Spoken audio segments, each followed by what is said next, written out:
ముందు సీన్ 1. మామూలుగా ఓ బ్యాటర్ ఒక ఓవర్లో 32 పరుగులు కొడితే చాలా పెద్ద స్కోర్ కదా. ఒకే ఓవర్లో వరుసగా 4-4, 6-6 అంటూ ఆ బౌలర్ను ఉతికారేస్తే ఆ బ్యాటర్ను డేంజరస్ బ్యాటర్ అని చెప్పుకుంటాం కదా. ఇప్పుడు రెండో సీన్, ఆఖరి ఓవర్. ప్రత్యర్థి టీం గెలవాలంటే లాస్ట్ ఓవర్లో 7 పరుగులు చేస్తే చాలు. T20 ఫార్మాట్లో ఆఖరి ఓవర్లో అసలు అది లక్ష్యమే కాదు. కానీ అంత చిన్న టార్గెట్ను కాపాడుకోవడంతో పాటు కేవలం 2 పరుగులు ఇచ్చి 2 వికెట్లు తీయడంతో పాటు మ్యాచ్ను కూడా ఓ బౌలర్ గెలిపిస్తే అది కూడా పెద్ద అచీవ్మెంట్ కదా. ఇలా బ్యాటింగ్లో బౌలింగ్లో 2 అచీవ్మెంట్లను ఒకే మ్యాచ్లో చేసి చూపించింది సోఫీ డివైన్. ఆదివారం WPLలో భాగంగా ఢిల్లీ క్యాపిటల్స్ ఉమెన్కి గుజరాత్ జైంట్స్ ఉమెన్కి మధ్య జరిగిన మ్యాచ్లో గుజరాత్ను రిప్రజెంట్ చేస్తున్న కివీస్ ప్లేయర్ సోఫీ డివైన్ ఈ అరుదైన ఫీట్ను నిజం చేసి చూపించింది. ముందు బ్యాటింగ్ చేసిన గుజరాత్ సోఫీ డివైన్ బాదిన బాదుడుకు ఏకంగా 209 పరుగుల భారీ స్కోర్నే చేసింది.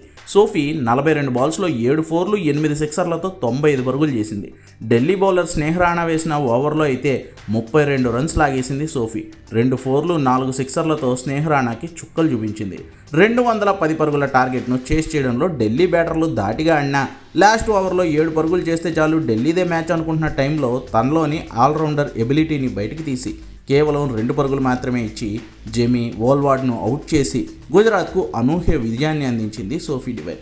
న్యూజిలాండ్ తరపున క్రికెట్, హాకీ 2 అంతర్జాతీయ జట్లకు ఆడుతుండడం సోఫీ డివైన్కి మాత్రమే అచీవ్ అయిన మరో రికార్డ్.